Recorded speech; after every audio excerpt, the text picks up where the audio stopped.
Well, good evening all and welcome to our fifth session here at Next Level Refs. Tonight is all about match preparation, and the way that we've set up this session is designed around experience sharing. So it's essentially a fireside chat with the four of us, Beathy, Greeny, Dello and Benny, running through how we would have prepared for matches as we're refereeing and coming through the ranks from grassroots to the semi-pro levels. We'll be looking at a couple of topics tonight, and we're pretty pumped for this session. So we're going to look at pre-match preparation. Greeny's going to run through everything from getting the appointment to entering the change room. I'll be looking at pre-match instructions, so working with your assistant referees and your fourth official.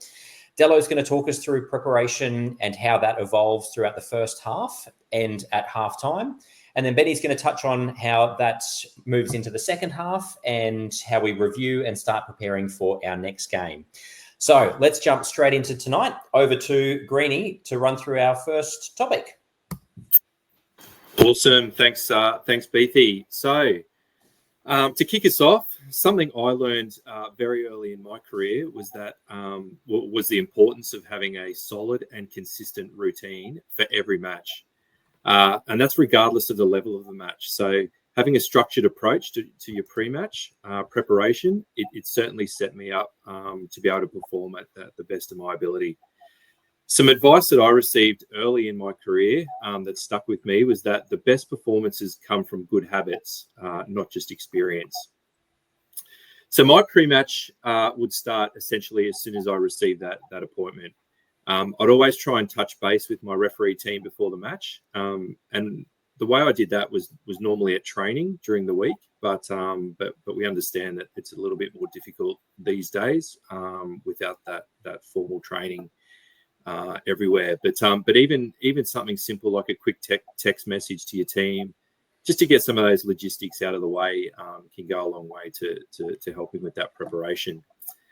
Something else I'd always do is always double check my appointments and, kick-off time, location, because, I learned very early when I misread an app that I got on a grassroots game here in Brizzy, mixed up the home team with the away team, arrived to the ground where I should have been 5 minutes before kickoff, got dressed in the car on the way, and as you can imagine, my stress levels were through the roof, and I can't imagine that my performance on that day was very acceptable. Once I arrived at the field, though, what I would do is go and seek out that ground official. That was number one priority, because that person for me was going to be my best friend for the day, or perhaps my bodyguard if things didn't really go all that well. They were the person that was going to get me out of trouble, or they were the go-to person that was going to provide me with the assistance that we needed as a team.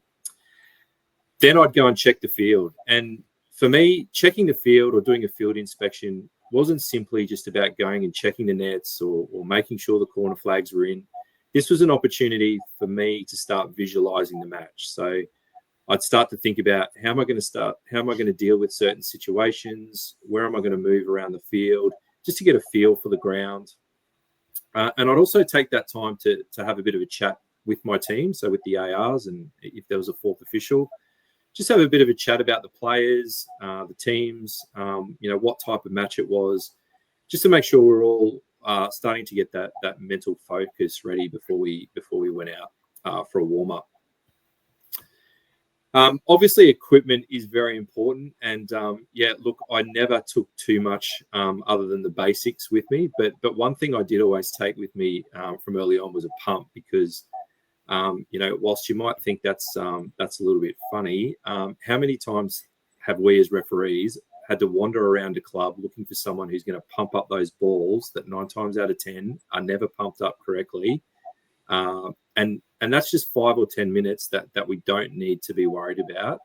That's 5 or 10 minutes that we should be able to be focused on what we're going to do out on the pitch.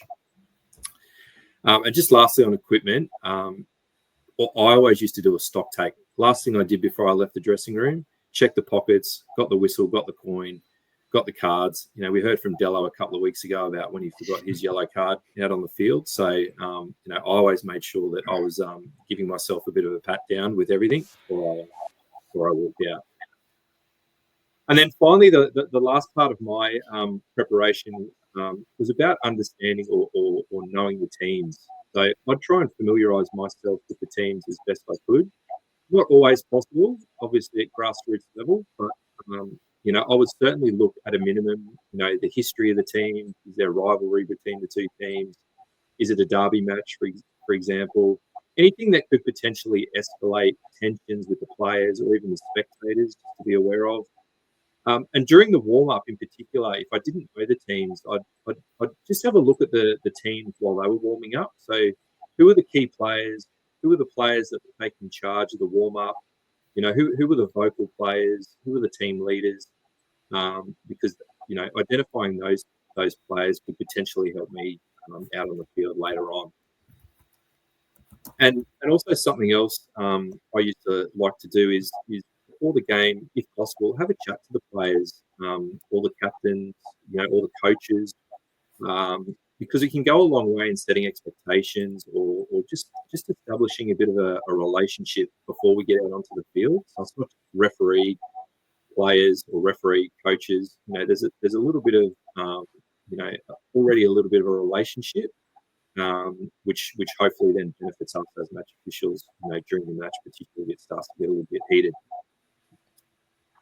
So hopefully you can all relate to a few of those things yourselves. You might already be doing most of those, or you might be doing more yourself. But it's really important to be as prepared as possible, and we'll hear that as we go through tonight.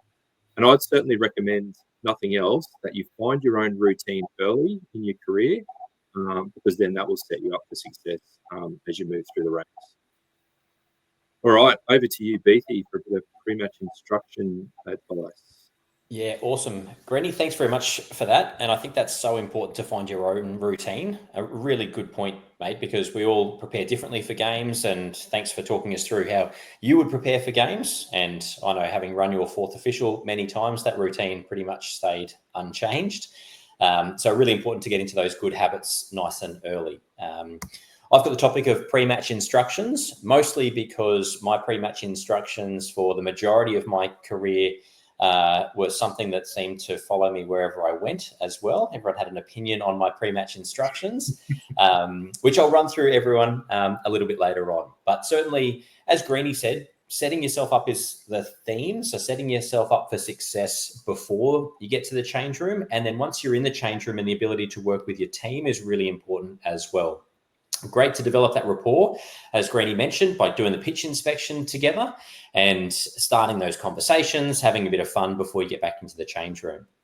The topics that I'm going to touch on really quickly tonight, the differences between pre-match instructions, potentially between the levels as you're coming through the ranks, and then the information that is important to get across and receive with assistant referees and fourth officials. We'll have future sessions that may involve a team off the pitch as well. Firstly, though, I think it's important to recognise that pre-match instructions, while would be great to have a carbon copy that you could roll out game after game after game, there are factors that do come into play. And we certainly acknowledge that in juniors and seniors, where games are often back-to-back. So it might be important to maintain a little bit of flexibility and have the key points that really, really need to be discussed. And then the extra stuff that would be great if you've got the opportunity and time available to you. It's much easier when you get through the ranks to, say, the semi-pro levels, where you might be arriving just for one game, for example. But when we're talking about assistant referees, first and foremost, because they're often the instructions that we're giving out the most. And I'll run through mine in a second, but with our assistant referees, and here's one of mine that traveled the world with me, we would have a conversation around my expectations of them. And likewise, I would ask if they had any questions or expectations of me. And that's covering topics like offside, fouls in and around their area, and how much I expect them to be involved in managing the game. And often that varied game to game as well. Mentioned fourth officials, and of course these aren't available at every game, but they are a very important role. If you are fortunate enough to officiate in a league that has fourth officials, I think it's very important that you have a routine that you're able to convey your expectations to a fourth official. around the behaviour of the technical area. If not, that would fall on assistant referee 1 shoulders. But really important that they're there not just to do the subs, but they're an important part of the team, and their involvement can often be incredibly important for the success of the match as well. Running through my pre-match instructions, the ones that have had a bit of humour over the years as well. But I did want to run through them. If they're of value to you as you're coming through the ranks, great. If not, maybe just steal bits and pieces and jog on. So I used to have pre-match instructions that followed the mnemonic teamwork, and instructions coming off each letter. It was just my quirky way of remembering them. And I used this pretty much up until A-League level. And then when I started to work with my trio regularly, we kind of had an alternate version. But this served me well for a long time. You can see at the top there, I touched on how important teamwork was, and in particular, looking at things like eye contact and subtle signals throughout the match. The E was every offside, so it opened the door for us to talk about my expectations around offside and the importance of delaying so we ensure we get the correct decision. The A was for any fouls. That opened the door to discuss fouls in and around the area of an assistant referee or fourth official. The management of the game, that followed. Again, encouraging assistant referees and fourth officials to use their personality, to get involved in the game, to communicate with players. It's not just a solo event out there. It does take a team, and it's important that we empower our team to really get involved in the game. W is for watch back play, to keep an eye on things, as Dello's going to touch on, to keep an eye on trends, to keep an eye on the level that we've got in the game, and if we need to adjust anything during the game or at halftime. Observe the technical areas. That's specifically tied into fourth official duties, and encouraging fourthies to use their own personality to manage technical areas. And as Greenie touched on, really important for the fourth officials to have a relationship with the coaches, just like the referee does. So going and introducing yourself before the game and being available where they're being kind during the match as well. Really important, as Dello will touch on, to keep a record of the game, a full record of the game. It was always my expectation that we had full copies of the match at the end of the game and at halftime. And K, and maybe this is where a bit of jest came in, was keep smiling. We're there to enjoy the experience, so hopefully we had a smile on our face. I finished by asking if there are any questions, as Greenie touched on as well, talking about any key players, any team tactics or styles of play that could help us out. I hope that's the end of teamwork, but I fear Dello may have a comment or two. So, mate, over to you. They were my instructions that served me well throughout my grassroots career. Yeah, thanks, Beathy. That's some really great tips from yourself and also Greenie there for pre-match. Yeah, Beathy, I did actually hear from some of your ARs, your former ARs, that they're probably asleep by the letter W in your teamwork instructions. So, look, all jokes aside, look, I know everyone's different, and as you've touched on, look, for me, the last 5 minutes in the change room was important for me to switch on, and that's when I delivered my pre-match instructions and then wore out as a team, and that was fresh in the minds. But righto, look, I'm going to be covering first half and halftime today. We've quoted fail to prepare to fail so many times in our presentations. This is so important in refereeing, like knowing the team and team tactics as well. This was something that was drummed into me from an early age, and it just is part of this pre-match preparation that we're talking about. I mean, Greenie touched on it, and I think it's important just to even some small things such as, looking at the table, is this a knockout match? Is this a promotion relegation match? Do they need 3 points to make the finals? All these little bits and pieces are hints and factors that could determine how teams start, particularly in the first half. So obviously, for example, if a team needs 3 points to progress, then it's likely that they're going to come out 100 miles an hour and press high. So as match officials, all of us, referee, fourth official, assistant referees, all need to be aware of this, and we need to be ready for it. Particularly early on, we need to be close and use strong body language to set the tone. Look, the first 5 or 10 minutes in particular are crucial for me in any game that I do, and this is important to manage the tempo and particularly managing player behaviour. When I was coming through and started joining seniors, someone told me about, refereeing is like walking a dog. It's really, that has stuck with me for throughout my career. I know we've got a slide there that's quite funny and holding the dog back, but I really think about this all the time. So it's like when you leave the house, there's obviously the dog's excited and wants to run everywhere, and you got to keep a tight leash. As you walk, the dog relaxes and starts to behave, and you can relax the grip. So refereeing is very similar, particularly that first 5-10 minutes. It's important. Don't look to be playing advantage in defensive halves. All these little bits and pieces, you need to keep a tight leash. But as players start to behave, let's say, then let them play. Let the players play. You don't always have to blow every free kick. Let the players play. I think this is important. We also need to be proactive rather than reactive. You'll hear a lot of this in refereeing, and that doesn't only apply to referees. It's assistant referees and fourth officials also, have a huge role to play here. Like speaking to players on the run, for example, very, very important in managing player behaviour. Great referees are great communicators, and I guarantee if you can master this art, it's going to save you many, many yellow and red cards in your career. Trust me, it's a very important part of refereeing. Look, I think it's important that you also, we talk about talking to players on the run. Don't just talk to players for the sake of it. It could turn very bad for you if you maybe even think about, here's a great opportunity to talk to a goalkeeper who's just let one through their legs and lost them the game. So that's not the right time to be cracking jokes with a goalkeeper. Look, if once we get into the change room, and this is part of the halftime break, I think it's important very quickly, and something that I did in my career, I just ensured that everything was prepared for me, my drinks, my electrolytes, all that ready to go, so I didn't have to go chasing that. That's first and foremost.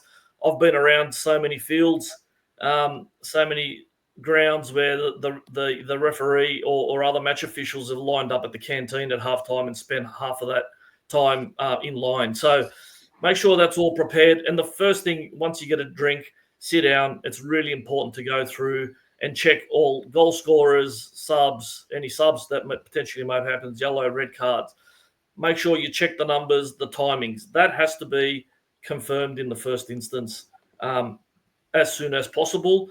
Then you can start to go and talk about the match. Any problem players, anything, you can get feedback from your assistant referees and fourth officials.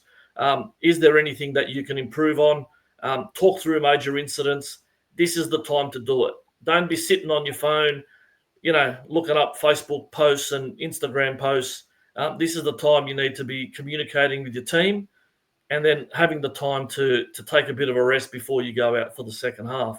As Beatty mentioned, sometimes we have to do 2-3 games at grassroots level back to back. So you got to take that time to recover, maybe little bit of a stretch.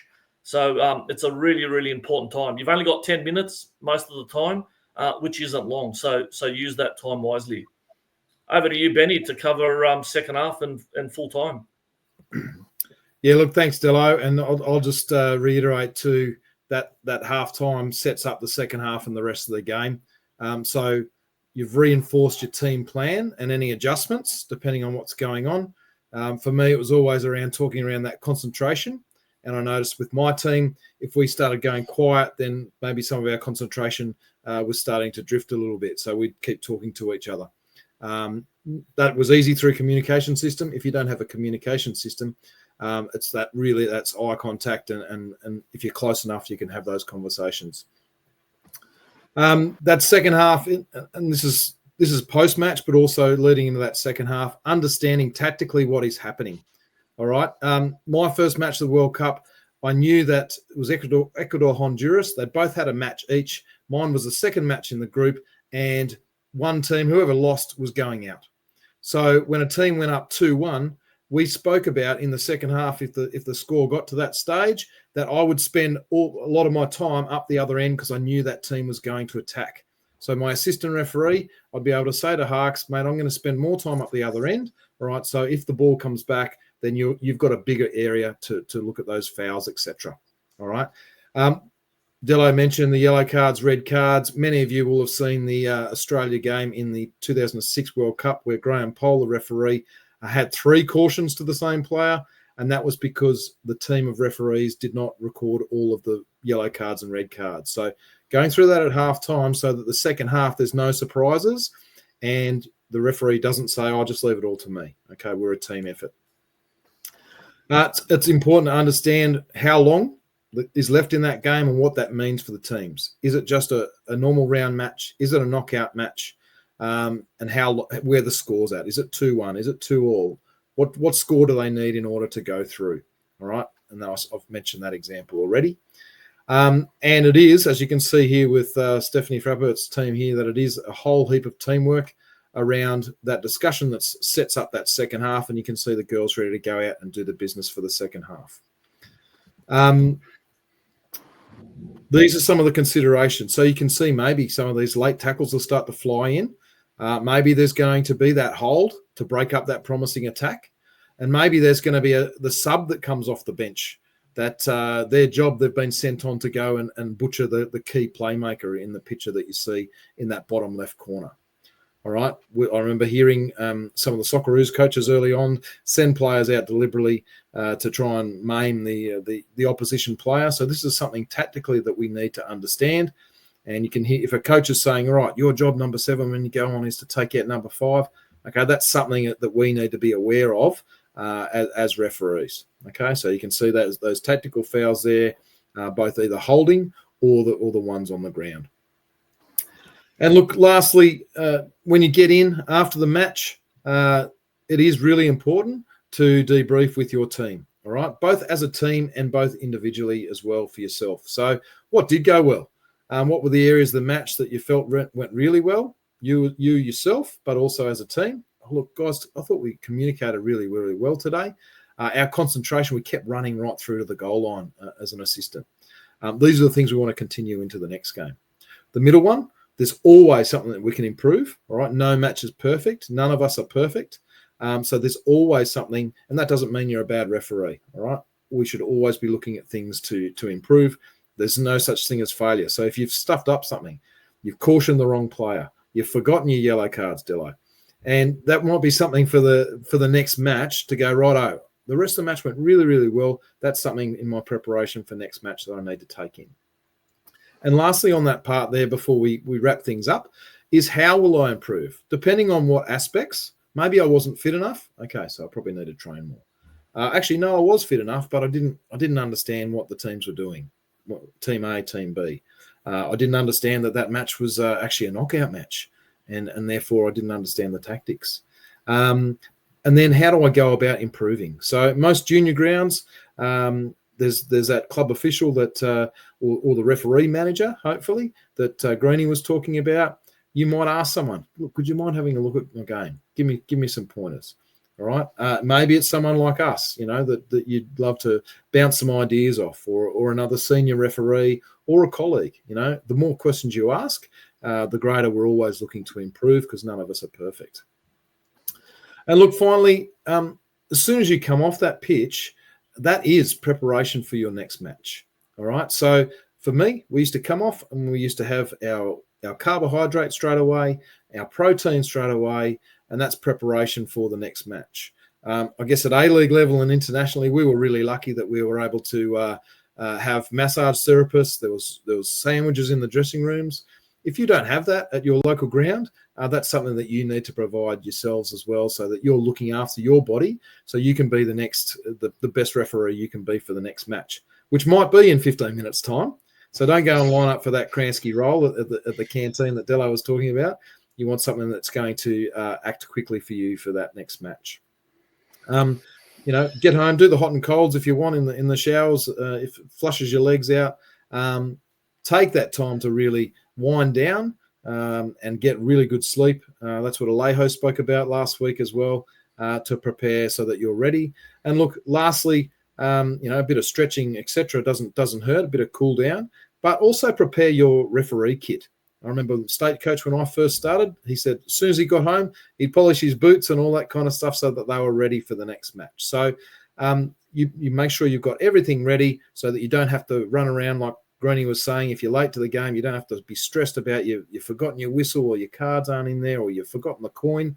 All of that is ready to go so that when you get that call for the next match or that email, that you are ready to go. All right, so I think we're going to throw back to you, Dello, for the last bit and just the wrap up. Yeah, thanks, Benny. Some really great tips there, mate. So yeah, thanks for that. So look, that brings us to the end of the show. Let's recap what we discussed tonight. We spoke about the importance of pre-match preparation. Fail to prepare to fail has been mentioned a number of times throughout our sessions. It relates to everyday life, but it's so critical in a good refereeing performance, which we've already touched on tonight. Greenie again highlighted the importance of this. Beatty covered pre-match instructions, so important and often overlooked at grassroots level. Take the time to do that. I spoke about the first half and at half time and the preparation that's required that goes into that. And then Benny finished off by covering the second half and post-match. Some very, very handy tips there. Thanks again for joining us tonight. We set out to cover 5 live sessions in the first instance, and today's session was the 5th. Make sure you continue to engage with us and monitor our socials for more exciting material over the coming weeks to ensure we take your game to the next level. Take care.